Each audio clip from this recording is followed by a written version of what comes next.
Welcome to TMZ Live. Charles here. I'm Alex Michelson, filling in for Harvey Levin. Good to be back with you. Good to have you here. We promise you this is not an April Fool's joke, what you're about to hear. It is an actual lawsuit filed by an attorney in federal court about Diddy and an alleged freak-off that went down in Miami in April 2015. So exactly 10 years ago. They say this was a party for Diddy's son, King Combs, but all the names involved here are huge. Huge. Talking Beyoncé, Jay-Z, LeBron James. Now, all of those people are just witnesses, according to this lawsuit. And strangely enough, Gloria Estefan. The rhythm is going to get you, Gloria Estefan. Yes. And her husband, Emilio. Yes. And now, again, all witnesses. Emilio is actually a defendant in this lawsuit, along with Diddy. But here is the story as told by a man named Joseph Manzaro in this lawsuit that we obtained this morning.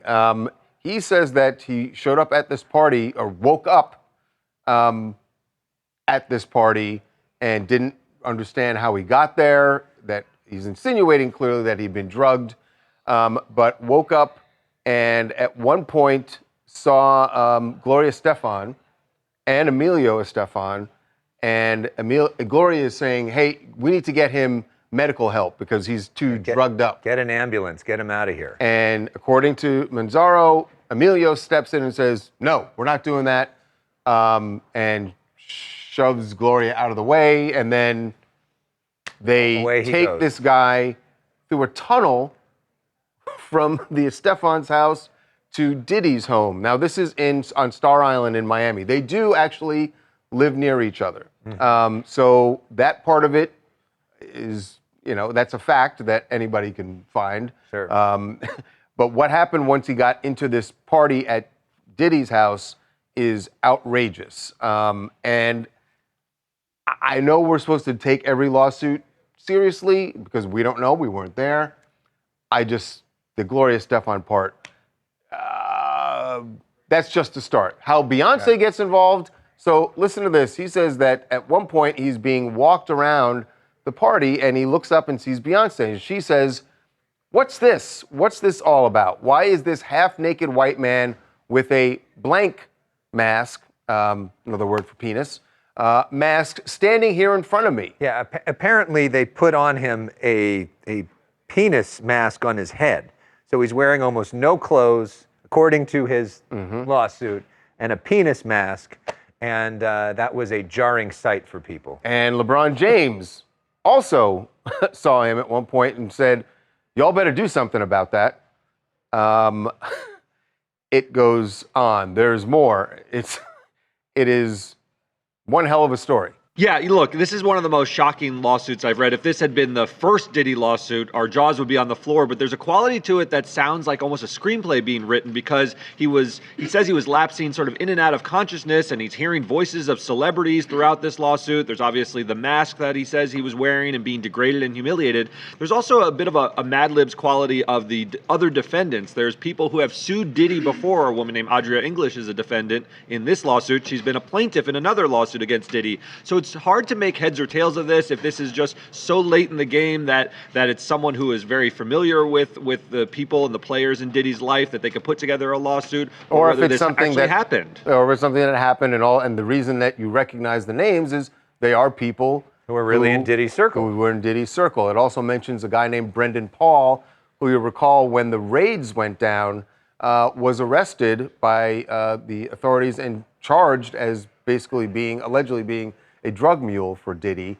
He is mentioned in this lawsuit as well and is actually one of the defendants. So I will say one of the good things about a lawsuit like this is there's a lot of potential witnesses and they'd have to all be on the same page and all lying about the same thing. It's harder to do than sort of lawsuits that are built around a private setting where it's he said, she said. This would, the guy says it happened at a party. So there would presumably be people who could verify it or say it didn't happen. Yeah, and that's one of the problems. You're right. When you mention all those people, they may all have alibis. Well, Jay-Z certainly seems to have one. Yeah. So Jay-Z has mentioned that he's there with Beyonce, but we know that Jay-Z was in New York Yes. the night that it was supposed to be. Now, the night of King Combs of his birthday, which happens to be April 1st. Happy birthday. Is it possible that he got on a private jet afterwards in New York and flew down there? Possible. But yeah, I don't know. LeBron James, I don't know. Look, he was playing for the Cavaliers at that point. Yeah. Though I did look on the schedule from 2015, the Cavs were playing the Miami Heat. So on April 2nd, so maybe he would have been in. Look, these are all allegations, very wild allegations laid out in this lawsuit. As Derek said, there are elements of it that sound like some of the other lawsuits. But we have not heard a response back from Diddy at this point. Well, no, Diddy's attorneys said did they get to us? said that it not credible at all. This complaint demonstrates the depraved lengths plaintiffs will travel to garner headlines in pursuit of a payday. No sane person reading this complaint could credit this story. It goes on to say basically that he's looking forward to his day in court when he's going to get to prove all of this wrong, which is something that we hear over and over again for all of these lawsuits. Because we've seen dozens of them. And remember, the criminal case is going to go first. That starts in May. And then whatever after the outcome of that, then all of these lawsuits that we've been telling you about for months and months now, then Diddy will start dealing with all of those. Presumably, though, if he was found not guilty in the federal case, that makes it harder for these other cases in terms of the jurors' minds, even if it legally is not supposed to. Right. Hi, I'm Tiffany from St. Louis, currently joining you from San Francisco. I think that there might be a few truths thrown in there somewhere to some of these allegations, but this one almost seems like a fan fiction, or like there are parts of it that just seem a little fabricated. You know, like word salad, all the celebrities thrown in there. And usually it comes back that they weren't even anywhere near the area. It might be a strategy by his lawyers, but who knows? Some of those quotes are hard to believe. But by the way, Gloria Estefan comes across great. Yeah, she was trying to help him. She was trying to help him. She's the best person in the whole thing. And by the way, we should remind people that if you want to learn more about Diddy's defense, there's this great TMZ documentary called The Downfall of Diddy, His Defense, available for free right now on Tubi. And also, you can find another great TMZ documentary about Wendy Williams and her fight for freedom. And Wendy Williams, nice transition. Yeah. That's a pro. And promoting you at the same time. Love it.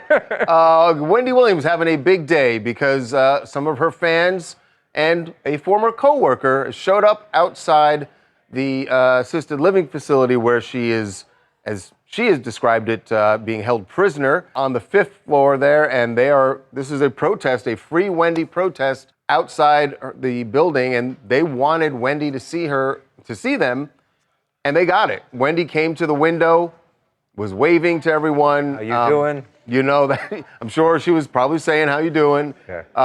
And you can tell that she is really enthused by the turnout from her fans.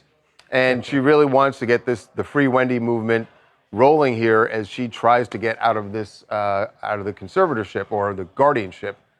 But one of the people who was in that crowd, Suzanne Bass, a name that fans of her show, Wendy's show, would remember. She is one of the producers of that show, and she told us why it was important for her to be there. She has been in touch with Wendy. This is what she had to say about the protest. How long do you think it's before Wendy's actually free? Oh, I have no clue. I hope sooner than later, because hashtag Free Wendy. All day, every day. And you're out here in the cold. You're out in the cold, and we're here for our girl Wendy, and we're waiting for her to lift that shade up so I can wave to her. I have not seen her yet. I talk to her almost every day. No way. I talked to her this morning, and she's excited. Is she in good spirits? She's excited? in great spirits. Wendy's very, very excited to see everyone. She's excited to see the turnout, and I'm ready to see her so I can wave to her. It's amazing when you think about how Wendy looked when she was talking with Harvey from that same window, and was so desperate and so sad and felt so lonely. See her today, and you see that, where she was crying out for help. And to see her today with the makeup on, with the hat, smiling, happy, she looks like a different person. We know this from just in our communications with her. She has some hope now. Yeah. And you can see that it's making a big difference to her. And I'm sure having the fans down there is going to really boost her spirits. Hi, Gloria, New Jersey, commenting on Wendy Williams. First of all, Wendy looks absolutely beautiful. And just to see the support that she's getting from the fans is everything.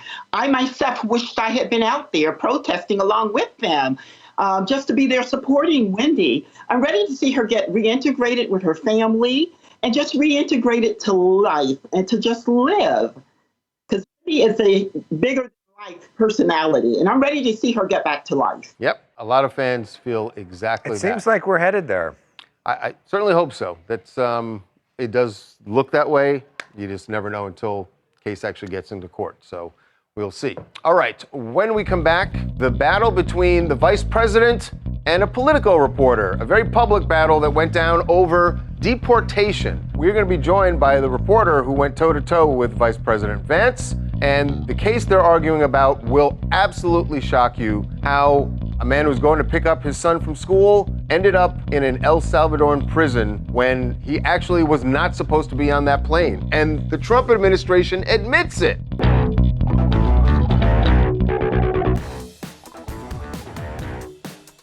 A lot of outrage over deportation, and we've heard this for months now. There have been people outraged about the Trump administration's approach to deportation. But now there's one particular case that has a lot of people saying, even people who have been very vocal supporters of President Trump, saying that maybe it's time to pump the brakes when you have mistakes like what happened to a Maryland man named Kilmar Garcia, who ended up right now is sitting in an El Salvadoran prison, a very notorious prison, with murderers, killers, and gang members, even though he is not himself a gang member. How in the world did this happen? Congressman Jamie Raskin was on the Hill this morning and asking that very same question of Republicans and Trump supporters who were there around him, and he wants answers. Here is one person of many who wasn't a terrorist on that flight or a gangbanger. His name's Kilmer Garcia. He's a Marylander married to a U.S. citizen who has a 5-year-old son with autism. And he went to pick up his son, but he was picked up first by ICE. The Trump administration admitted that it had made a mistake. He was not actually a gangbanger. He was not a criminal. It was all a mistake. If there'd been due process, maybe that would have been determined, but there wasn't.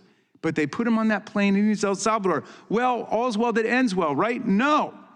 The administration says there's nothing they can do about it now because he's no longer in U.S. custody. Jamie Raskin is a lawyer who specializes in constitutional law. If you remember, he was the impeachment manager for the Donald Trump impeachment case. And strong words from him there. And what he pointed out is something that the Trump administration admitted to in court filings, which you almost never, ever, ever hear them say, right, which is they made a mistake. They admitted that it was a, quote, administrative error that led to this man heading to El Salvador that he wasn't supposed to. And now they're saying, there's nothing we can do about it. Sorry. He's in El Salvadoran custody. Good luck.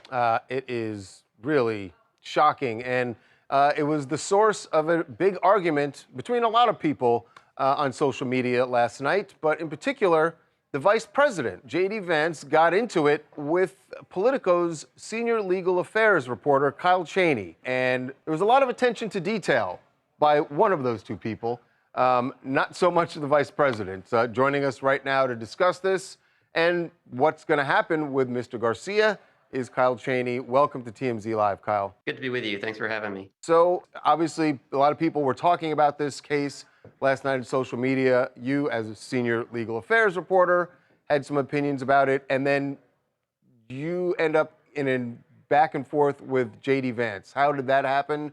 And were you shocked? Wasn't how I planned to start my morning. But look, I mean, this is actually a more complicated and nuanced case than I think it's been presented, even then Congressman Raskin presented it. This man was who came to the United States 6 years ago, was actually found by an immigration judge to have a potential link to a foreign gang, to MS-13, and was at the time. But the same judge said, we can't deport him back to El Salvador because he's at risk of being persecuted there. And so as a result, he ended up staying in the United States for the past 6 years. And so the issue is complicated. And what JD Vance said is, why are people portraying this guy as totally innocent, totally in the clear, when he had this judge said he might be connected to a gang? But what JD Vance said was he was a convicted gang member. And what I said was, whoa, hold on. If you look at the filings themselves, which is what JD Vance recommended, they never say he was convicted of a crime. This man was not convicted of a crime. He was denied bond and when he first arrived to the country because of his potential ties to this gang. And that's an important distinction legally, because as Jamie Raskin noted, due process is where all this comes into play, and a conviction is a much stronger judgment than just sort of this initial determination. Right. That was the key to what Jamie Raskin said, and I think it's the key in all of these cases. What everyone is throwing their hands up about is there actually due process for people who are taken in by ICE during these sweeps? And the answer seems to be no, right? Right.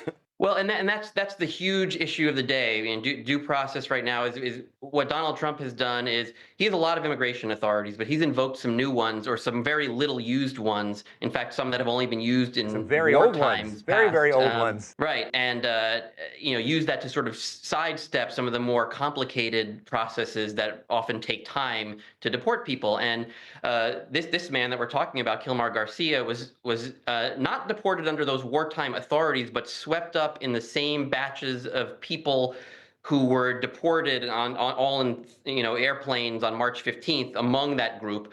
And the government did admit, we weren't supposed to send him back to El Salvador because of this 6-year-old ruling that he could be in danger there. That was our error. And sorry, we can't bring him back because he's not in U.S. custody anymore. And also, I think it's just interesting to note, which isn't necessarily the heart of this case, but just the fact that it's happening, that a sitting vice president of the United States is on X responding to people in real time. You cannot imagine, and that may be a positive. That shows how much the administration wants to defend their policy. But I mean, there is no way that you could imagine Kamala Harris at night doing this, or Joe Biden or Mike Pence or some of the other vice presidents. But now we've got a millennial vice president who was very online, which is why Donald Trump Jr. liked him in the first place. Right. And now he's literally doing that as vice president with you. As you said, that may be a positive thing. In fact, I think it is a positive thing. I think the more we can break out of the sort of totally scripted, formulaic version of Washington, the better. And in fact, the exchange we had, I think he acknowledged making an error originally, saying this guy was originally released under the Biden administration, and it was actually the first Trump administration. And JD Vance, corrected that and fixed it. And a lot of people piled on him for that. But in my view, I appreciate that. I'm glad he's reading what I'm putting out there. And if he wants to call it out, that's fine. And let's have a debate about the facts. Or a discussion about the facts at least. And so I'm glad he's engaging, and I hope he continues to engage that way. Do you think, Kyle, that this case is going to make the administration slow down in any way? I mean, I don't know if you saw that even Joe Rogan, a very vocal Trump supporter leading up to the election, said that pump the brakes, that they're going too fast, and he's horrified at what this means. If there isn't due process, how many more Kilmar Garcias are going to end up in foreign prison? Honestly, the Joe Rogan barometer might be maybe the thing that gets the attention of the administration more than anything that happens in the courts. But even more than that, I do think some courts will look at this. They see the coverage. They can't ignore this. They're seeing the court filings and say, if we're deciding whether to order some sort of due process or to slow things down to make sure it's being done right, this is a data point that we could use in our decisions. And there are several courts considering these policies right now, and they're seeing this play out. And it's hard to imagine that some of them won't say, we do have to pump the brakes in a legal sense. Yeah. The Joe Rogan barometer and the Kyle Cheney barometer at the same time is quite a combo. It's a 1-2 punch. Kyle, thank you so much for being with us. We'll be watching on X. We'll see if Thanks for having me, guys. I appreciate there's any it. more spirited debate. Thanks, Kyle. It really is a terrifying thought that someone you end up in a prison in El Salvador, and you think about his American citizen wife, you think about his child, and then where's daddy? Right.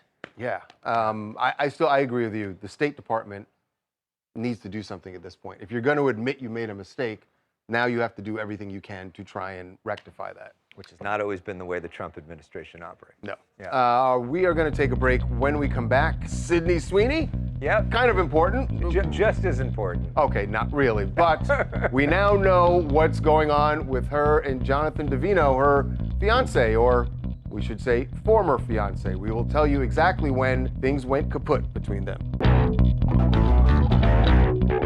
TMZ's got every freaking thing. Big celebs, big stories, big events. Justin Timberlake made Portland kids' dream come true by joining a bike bus ride. And they always listen to Justin Timberlake. Cry me a river when they fall. It's TMZ. This could be really sad news, For one person. or it could be really good news for, Millions of people. I don't know about millions, but those who think they have a shot with Sydney Sweeney. People who think they have a shot and people who have a shot are two different things. Yes, very People who vastly think they have a shot might be a much bigger number. vastly different categories, but she is officially available because we broke a story yesterday that she and Jonathan Davino, who had been her fiance, we told you they had postponed their wedding. There's a reason they postponed it. It's not a scheduling conflict. They are broken up and have been for quite some time. Yeah, so we have learned that Sydney and Jonathan actually split in January. Now, if you remember, there was photos of them together on January 20th. So it must have happened maybe around this time or shortly after. And then, like you said, Charles, we started getting all the breadcrumbs of the aftermath of their split because, you know, we broke the story that their wedding was postponed, which we always thought was suspicious. And then later, you know, there was other things that happened. We had photos of him in LA without Sydney, and we knew that Sydney was staying at the Beverly Hills Hotel. They weren't seeing each other in LA. That was also suspicious. And then, of course, just recently, Sydney going to Glenn Powell's sister's wedding without a +1, and Jonathan was supposed to be the +1. So now we're learning Sydney is on the market, which you could totally tell she's in her single girl era. She's been doing all these girls trips. She was on a safari with some friends, and she's been hitting the town, going to hanging out with like Paris Hilton without any guy. So yeah, some lucky guys probably next on her list. So Charlie, if you had to think of, I would make the argument she is the most eligible bachelorette in the country. Can you think of anybody even more so? I can't think of another celebrity female that's, you know, got everything going on for her, but is also single. I mean, she's definitely on the list of like many people's crushes too. So good for her. Niall Brennan, San Francisco Bay Area. I think it's unfortunate that Sydney's relationship couldn't make it, but who's surprised? Like, she's this young, beautiful, successful actress and producer who's, like you said, at the top of her game. And a lot of people desire her even more. I'm pretty sure, like, when she wins her Oscar, she'll probably shout him out. What about Jonathan? Does anybody think about Jonathan? Apparently not, because we haven't talked about him this entire segment. All right. Well, here's to you, Jonathan. Good luck, John. It'll be okay. Okay. Moving on now to Bill Murray sharing a story I did not know about Bruce Willis. And Bill was on Watch What Happens Live last night. And he started to talk to Andy Cohen about a movie that he and Bill Murray did together. It came out in 2012. It's called Moonrise Kingdom. And clearly, Bill wanted to say some really kind things about Bruce Willis. And he shared a story about Bruce before he was ever famous. I guess you could say this is his first job in showbiz. But this is what Bill said, and you can hear in his voice, he's getting kind of choked up thinking about what Bruce Willis is going through. Moonrise Kingdom was a really beautiful, lovely film, and I got to work with and have a wonderful time with Bruce Willis. Yeah. We should remember today, he just had a birthday. Yeah. Bruce Willis is a good guy, a good guy. Yeah. And he was a good friend and really always understood. Bruce Willis was a page at NBC. Wow. When I was on Saturday Night Live. No way. And I remember when I met him after he was already a successful guy, he said, "You and Gilda were nice to me." And I thought, okay. And that's, you know, I always thought, okay, I'm good with this guy. But he was a good guy. Of course, we know Bruce Willis is dealing with aphasia and is losing his memory, and we've seen the tributes from his family members posting about their love for him, and that's top of mind for Bill Murray. But that's a great story. Yeah. And it's that thing they always say, it's like, be kind to people. You never know. And Bill got that moment with Bruce Willis later in their career. That's great. All right, we are going to take a break, and when we come back, are minority actors getting too much blame and not enough credit in Hollywood when things go wrong, like Snow White kind of going very wrong? Is it too easy to just blame Rachel Ziegler? When we come back, we're going to be joined by DL Hughley. We're going to talk about a documentary that explores that in Hollywood. What is going on for minority actors? You know DL has always got some very strong opinions.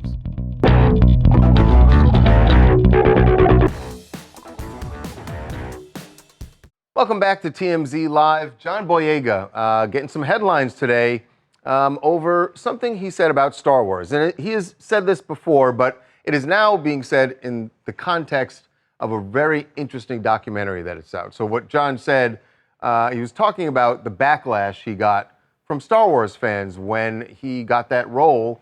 God, I don't know how many years ago it was, but there were just... Yeah. There were a lot of diehard Star Wars fans who just didn't like the fact that there was a black actor in a starring role in a Star Wars film, which they hadn't seen before. John said this for a new documentary that's on Apple TV. It's called Number One on the Call Sheet. And it is some fascinating stories from huge celebrities about their experience in Hollywood and trying to make it to the top, trying to get to be number one on the call sheet. And it also, it actually is pertinent to something that's happening right now with Rachel Ziegler and Snow White. There was, when they announced that she was going to be playing Snow White, there were a lot of people like, this doesn't make sense. Disney diehards were like, she's not, I hate to say this, white enough. She's not, well, her name is Snow White and she's known as the fairest of them all, and they picked a Latina. And they picked a Latina, and people, that didn't sit well with them. So I mean, can you win? Is there a win for, you fight so hard to get to the top, and then you get there and you are immediately torn down. That's what they talk about in this documentary, and it's what we're going to be talking to our good friend DL Hughley about today. DL, welcome back to TMZ Live. Baby. You, of course, have had lots of experience in Hollywood on films, TV shows. He's been the number one guy on the call sheet? Yeah. Right. So when you watch this documentary, it's got to really ring true to you with some of these stories. But it doesn't exist in a vacuum. I would say that anybody who does anything, I don't care if you're an actor who plays, a black actor who plays in Star Wars, or the first black president, wherever black people encroach or feel like when America feels like black people have encroached into space they do not belong, there's upheaval. And that's across the board. Like they got mad the Little Mermaid was black, but if you throw that many slaves overboard, it's bound to be somebody black down there. I mean, like, yeah, you can't make that joke, man. See, you can't make that joke, and then now we're gonna laugh about it. Now we're the ones who look bad, like we're laughing at your. I think you can get away with that a little more than I can. Well, that's true. It's not even just. You know, and we can relegate it to a specific genre or a profession. Black people, America right now, and that used to be a fringe position where they didn't want. Look at people boycotting Target because they didn't want black people there. Look at people getting fired from their federal jobs because they don't want black people in those spaces. So this is indicative, and that used to be a fringe position. Now it is the mantra of a majority party in America. It's the way America feels, and has been moving toward this. And so I think that it's not just this industry. People get mad because they see black airplane pilots. People get mad because they see black people at work. People get mad because they see black elected officials. So it's indicative of where we are as a nation right now. And it seems like it may be a little different with some well-established franchises where people are used to seeing white actors. It may be different when it's the DL Hughley show, which you create yourself. Right. So it doesn't feel like you're maybe... the wrong word, taking away something that was a white role. But the idea of Star Wars, which people see as white actors, or Snow White they see as white actors, maybe that's a different thing for some I don't know that it is. How is Boyega being treated any differently than Barack Obama did? When there are spaces that they feel are reserved for them, like Kendrick Lamar, like the only place they feel black people belong is spaces they're used to seeing them in. Like if they didn't have black people in football, it would be rugby, and they would complain. So ultimately, we are looking at a nation that only feels comfortable with black people in spaces they see as where they belong. If they don't. If they don't feel like that, and I don't care if it's an actor, I don't care if it's, like I said, we've in the last few months, you've heard people say, I don't feel comfortable with a black pilot or a black doctor or a black surgeon. So I don't know how, I remember Megyn Kelly said that Santa was white. Like she got mad. And the only white dude in my neighborhood that dropped something off was Christmas was a sheriff. So I don't know. But even in imaginary situations, white people want to control those spaces too, which is ironic to me. So DL, talking about the documentary, which is really fascinating, number one on the call sheet, are you saying that because they are in entertainment, it is somehow, and although you hear all of these actors talking about the struggles they've had, but is it easier to be seen by America in those roles because it is entertainment? So is entertainment one of the places where we're okay for the most part, unless you're incredibly racist, with seeing black people have success? Let's be clear. There are some. I remember Chris Tucker did a movie with Charlie Sheen called Money Talks, and they were very careful the way they marketed. Charlie Sheen had to be top of the ticket, or he had to be the dominant figure on the box, or they couldn't sell it in the South. That's just how it happens. So there are still, just because there's glitz and glamour and you get to be in front of a camera and you're in this make-believe scenario where people get, are paid to be and pretend to be something else, these same situations exist. America in general has a problem with black people or brown people or anybody other than them being in spaces they deem theirs. I don't care if it's look at the ranker that was raised. But in general, it's interesting in the movie in what John Boyega was talking about, how a lot of folks were comfortable with Billy D. Williams being Lando as the friend, right? As a supporting actor, we're cool with. As long as you're helping the white person succeed. Once John Boyega is the man, number one on the call sheet, that's where there's a problem. The man, but yeah. Oh, well, that's a whole other thing. I didn't mean to step into that. Yeah. You think Lando Calrissian try being a black vice president? See how that works. Yeah. So people are used again in all these iterations. I don't care what profession, wherever America deems like. Look at the dust up over Target and Walmart, where they just didn't want spaces that they felt uncomfortable with, and the medium of television and movies is a very intimate medium. That means you have to invite them into your home, into your space, and a lot of people do not feel comfortable with that, and that extrapolates out to the way that America in general wants black people in spaces that they feel comfortable seeing them. If you're a running back, that's great. But if you are the lead in the movie, that is a bit more problematic for a lot of people. All right. Well, people should check out the documentary for sure. DL, love talking to you about always, man. Anything at all. Anything at all. Always. Thanks. All right. Man. We'll talk to you next time, man. All right. By the way, we forgot, we just saw this with Captain America also, with the new Captain America movie. So it does keep coming up, and I think he's right. The country sort of reflects that Hollywood is in the country, even though some people think it's not. All right, we are going to take a break. When we come back, a big decision from the government about Luigi Mangione's case. The federal case is now going to be a death penalty case, and wait until you hear how his attorney is reacting to that.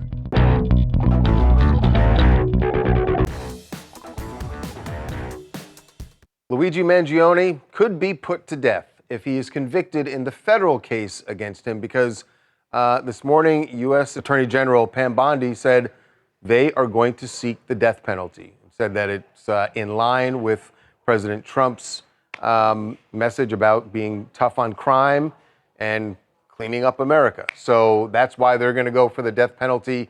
That did not sit well with Luigi's attorney, Karen Agnifilo, who had a very fiery response to that decision. She said, by seeking to murder Luigi Mangione, the Justice Department has moved from the dysfunctional to the barbaric.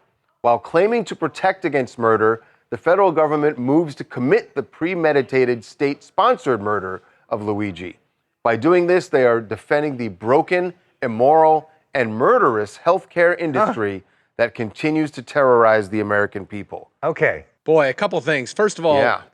Luigi Mangione lost the last presidential election perhaps more than anybody else did, because Trump is not going to back down from his demand for the death penalty in this case. It is consistent with the message he's been preaching. Second, I'm not sure that the right tactic here is to suggest that it is somehow a justifiable homicide. I think that argument was made early on and has been resoundingly sort of shut down by all quarters. And I don't know, at least in the court of public opinion, that's the best road to take. Yeah. Well, although we have seen some people in the court of public opinion that back Mangione clearly and that are fighting for him, which I think is personally disgusting. But you think about this, though, it's clear. It seems like she knows that she can't win this on the facts. I mean, we just literally looked at the video of it happening. And so she's trying to change the subject to something else to try to convince a few people, yeah, you may have just seen him commit a murder, but don't you hate the healthcare company? Don't you hate them? The odd thing is, I think you're right, that Karen Agnifilo clearly is a very intelligent attorney, has seen what the public response has been and what the outrage over the healthcare system. So I get that if you want to appeal to that group, that's the court of public opinion. Is that going to work legally? But that's who jurors. Is that going to work legally when you? I mean, I guess you're right. But jurors are part of the court of public opinion. I mean, think about the most famous case of the last few decades, O.J. Simpson. We hear from a lot of the jurors that it really was payback for Rodney King. And some of them even thought, yeah, he was probably guilty, but they let him off anyways. And so you could think that maybe that's the case. The thing that's different about this case with Luigi Mangione is that there are 3 different trials. There's Pennsylvania, there's New York, and there's the federal case. So to think that you're going to be able to pull that off 3 times in a row is hard to imagine. Hey guys, what's up? This is Diamond in Dallas. Now listen, Luigi, is he guilty? Yes. Does he deserve the death penalty? Absolutely not. He has too much of a fan base to kill this man. There's so many people that deserve the death penalty, and it's not him. I would not want his blood on my hands. No, ma'am, Pam. Well, I mean, this will also, of course, stir up a bigger debate just about the death penalty in general. Every time that, certainly when the federal government goes after the death penalty, you start having that conversation about whether. And you think about President Biden basically took almost everybody off of death row federally, except for just a few people. Yeah. And so it's a very small number that are even left to potentially be executed. Yeah, that debate is definitely incoming. All right, we are going to take a break. When we come back, Meghan Trainor opening up about who she has to thank for her body transformation. Did I say who? Maybe I should have said what.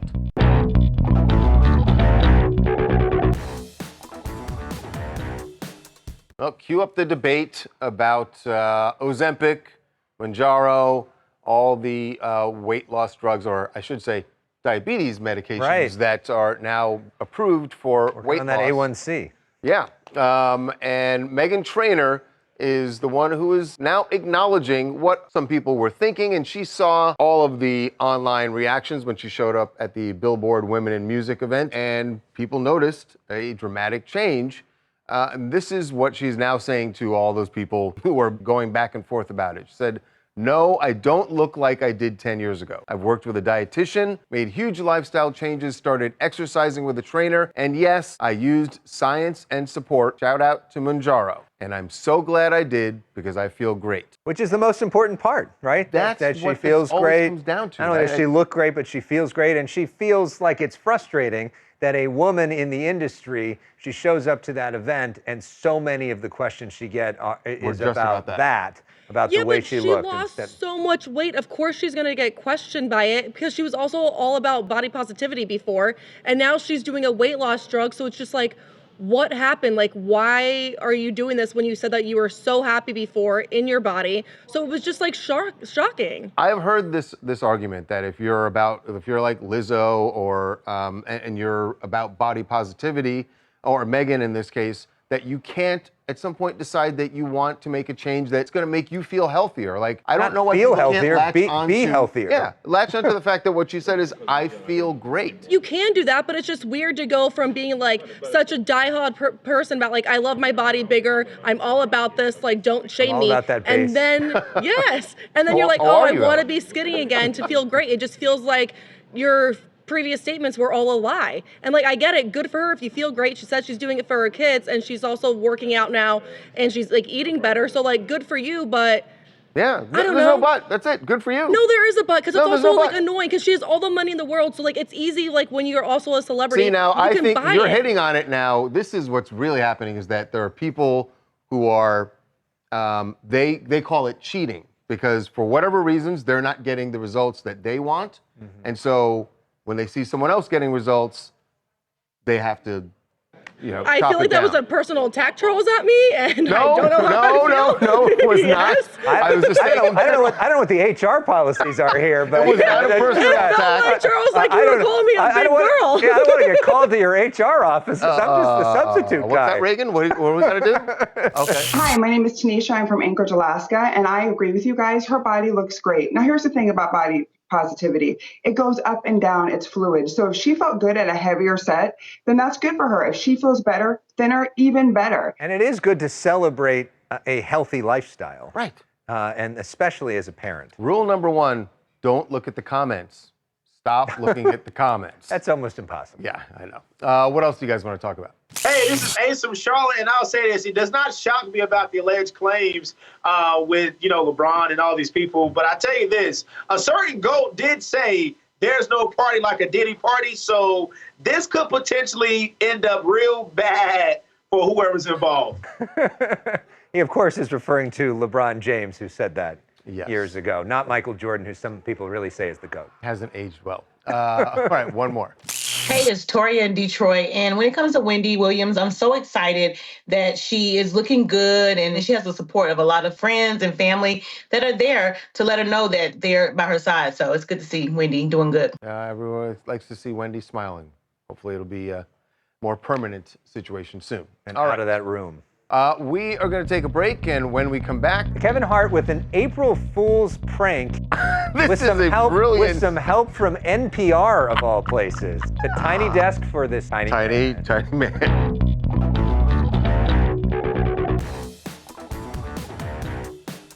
I'm not sure why people are calling this an April Fool's joke. I think Kevin Hart's going to be offended that people think it's an April Fool's joke, but he debuted today his Tiny Desk concert. You know, the NPR series where you have great artists in there performing? Well, Chocolate Dropper was there.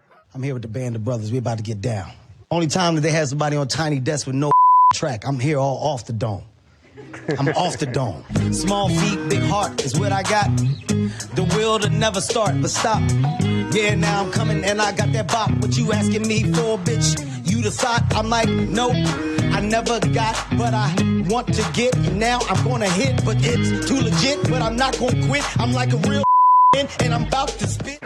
Don't even, Ellis, if you were about to say, yeah, he's not bad. Sounds decent. April Fools, big time. By the way, I saw Usher when he was here, and Kevin came out and did the same, like, Chocolate Dropper. He had better lines than he did at NPR, just saying. We will see you tomorrow. Thanks for watching.